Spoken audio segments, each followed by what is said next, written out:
연일 무더위가 지속되면서 바닷물의 온도가 상승하고 있습니다. 고수온의 적조까지 겹치면서 양식어민들의 우려가 커지고 있습니다. 전남도가 인구 감소에 대응하기 위한 정책을 꺼내들었습니다. 2030년까지 1조 3천억 원을 투입해 인구 증가에 집중할 예정입니다. 김문수 국회의원이 순천대의 전남도 의대 공모 참여를 촉구하는 입장을 발표했습니다. 4개월 만에 입장이 선회되면서 지역사회에 어떤 변화를 가져올지 관심이 쏠리고 있습니다. 옛 장흥교도소를 독특한 체험 공간으로 탈바꿈하기 위한 움직임이 빨라지고 있습니다. 지역의 새로운 관광 자원으로 자리매김할 수 있을지 주목됩니다.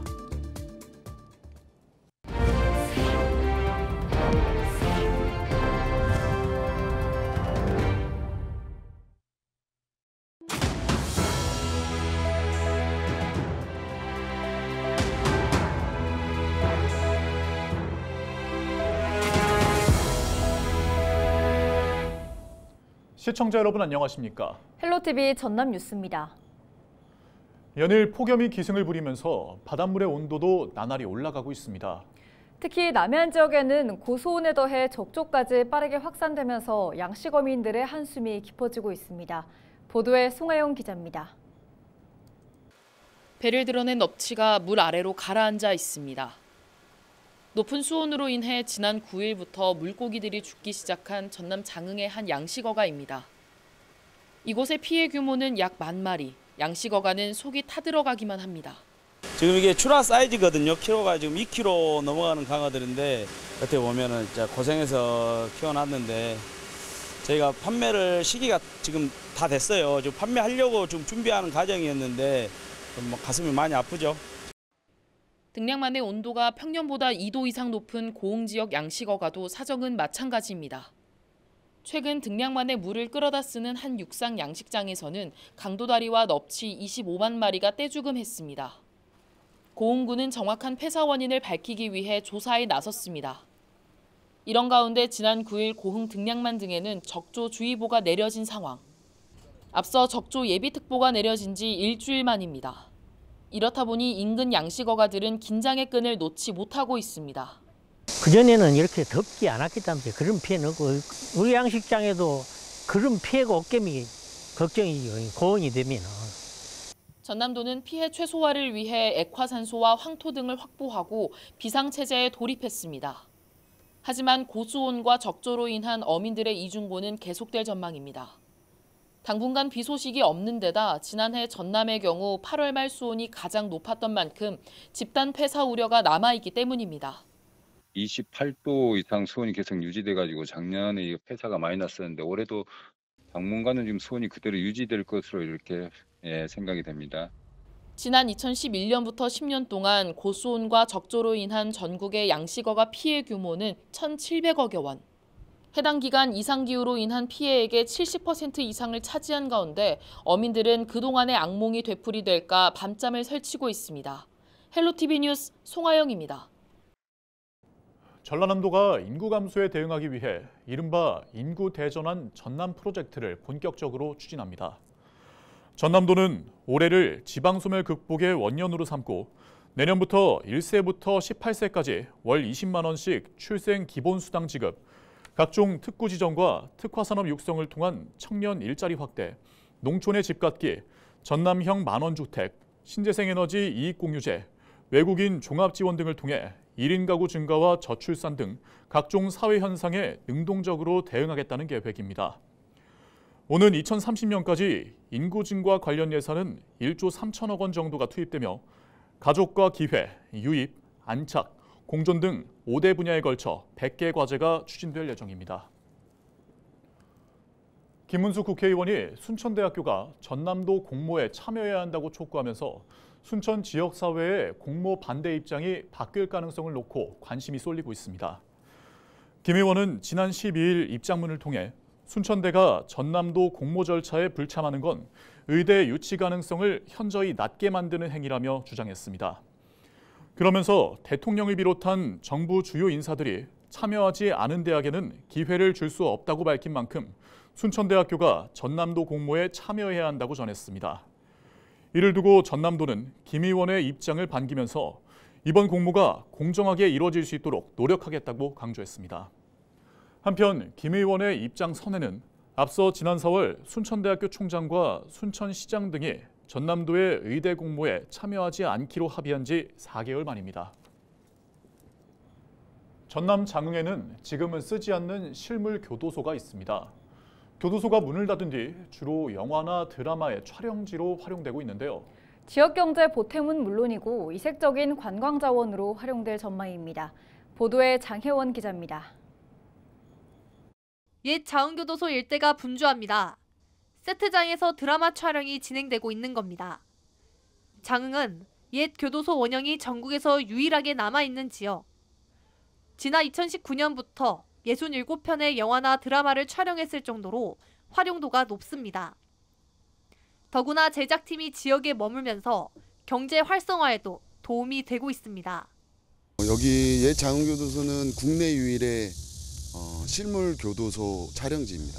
2015년 이전 이후 약 70여 편의 작품들이 이곳에서 촬영됐고 실제로 2020년부터 2024년 현재까지 대관 수입으로 약 2억 원 정도 수익을 냈고요.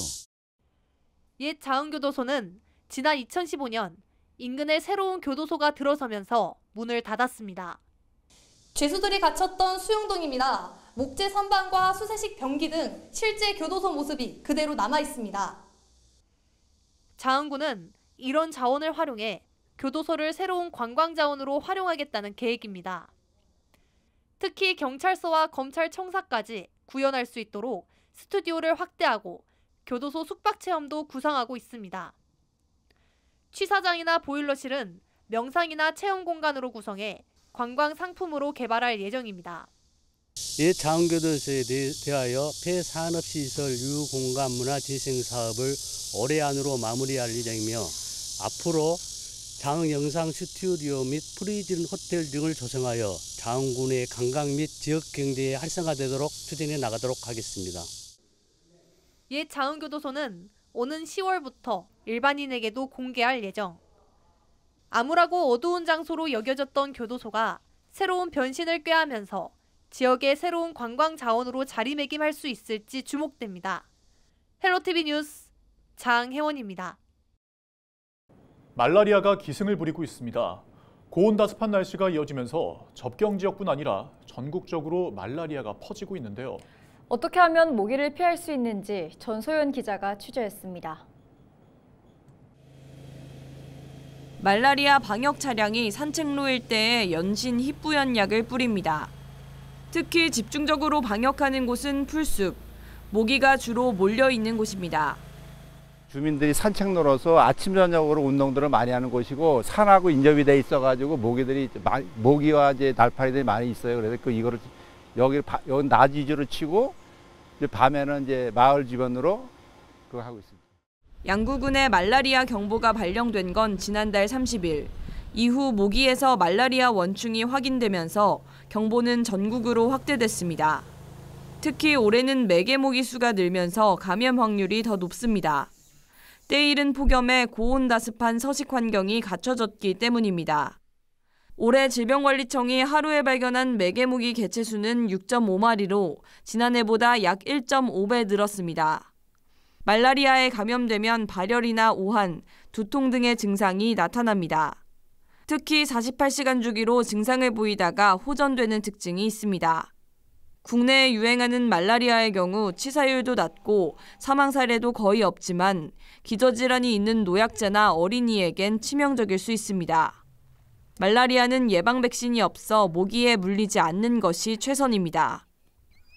특히 야간에 야외 활동을 삼가는 것이 좋겠고 야외 활동을 만약에 하게 된다면 밝은 색의 긴 옷을 입는 것이 도움이 될 수 있습니다. 그리고 모기 기피제를 수시로 뿌리는 것도 도움이 될 수가 있고요. 또 집 근처에 모기가 서식할 수 있는 웅덩이나 고인물이 있는지 살펴보고 제거하는 것도 도움이 됩니다. 감염병 전문가들은 국내에 말라리아가 유행하는 만큼 구토 등 증상이 발생할 경우 가까운 의료기관을 방문해 진료를 받아야 한다고 당부했습니다. 헬로티비 뉴스 전소연입니다.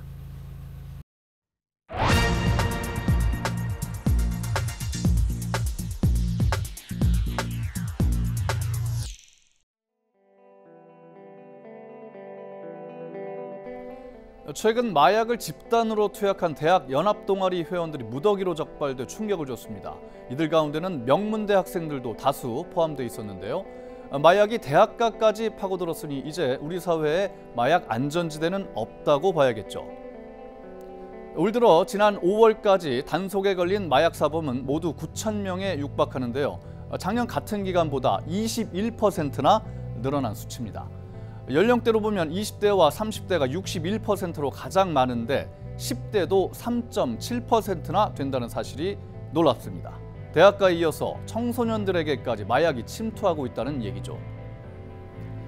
4년 전 조사를 보면 20세 이전에 마약류를 처음 사용한 비율이 무려 18%나 되고 호기심과 다른 사람의 권유로 마약을 접한 경우가 60%였습니다. 이렇게 마약이 젊은 층에 쉽게 파고드는 것은 추적이 어려운 외국 메신저와 같은 인터넷 공간에서 거래가 손쉽게 이루어지기 때문입니다.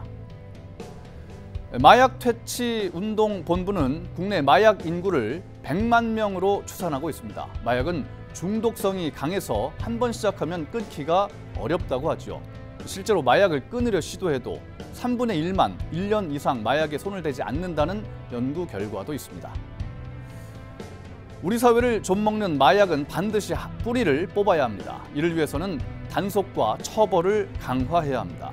청나라가 아편으로 망했다는 역사를 기억하는 중국은 마약 사범을 사형에 처하기도 합니다. 또한 흩어져 있는 마약 관련 정보 수집과 수사를 총괄하는 컨트롤 타워가 필요합니다. 미국의 마약 단속국과 같은 마약청을 설립해야 한다는 주장이 그래서 설득력을 갖습니다. 데스크의 눈이었습니다.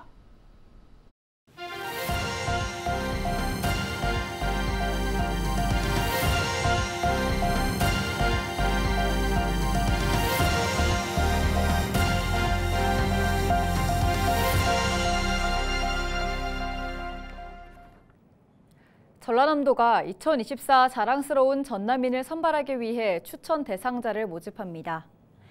자랑스러운 전남인은 전남에 주소를 둔 주민 가운데 경제, 관광문화체육, 도민소득 증대, 사회봉사, 사회와 안전 등 모두 6개 분야에서 뛰어난 활동을 했을 경우 추천할 수 있습니다.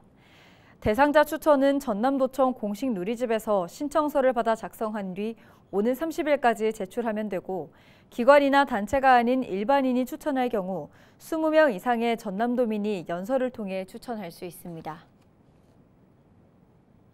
위성과 지상의 무선 신호를 자율 운항 선박과 원활하게 통합 연결하기 위한 목포해양대학교의 연구계획이 정부 지원 사업 대상에 포함돼 13억 원 규모의 연구비를 확보했습니다.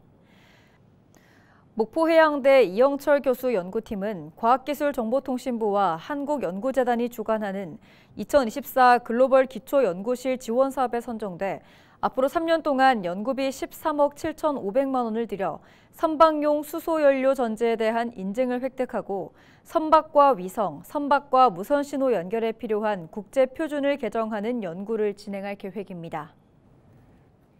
목포시가 효율적인 일자리 찾기와 인력 채용을 돕기 위한 이른바 구인구직 만남의 날에 참가할 기업을 모집합니다. 구인구직 연계 행사에 참가를 희망하는 기업은 오는 23일까지 신청서를 작성해 목포산단 취업희망센터에 제출하면 됩니다. 참가한 기업에게는 홍보 공간이 마련되고 구직자 채용 면접이 지원됩니다. 한편 구인구직 만남의 날은 오는 25일 목포 에메랄드 웨딩홀에서 진행될 예정입니다. 진도군이 여름 폭염으로 인한 고독사 위험자 20명을 보호하기 위해 안부를 확인하는 등 안전점검을 실시합니다. 진도군은 다음 달 7일까지 우리 동네 복지기동대와 읍면 지역사회보장협의체 등 민관 협력체계를 구축해 고독사 위험자를 대상으로 폭염 대비 국민 행동요령 안내와 보양식, 양우산 등을 전달합니다. 진도군은 고독사 위험군과 복지 사각지대 대상자 등을 발굴해 폭염 예방 관리를 실시할 예정입니다.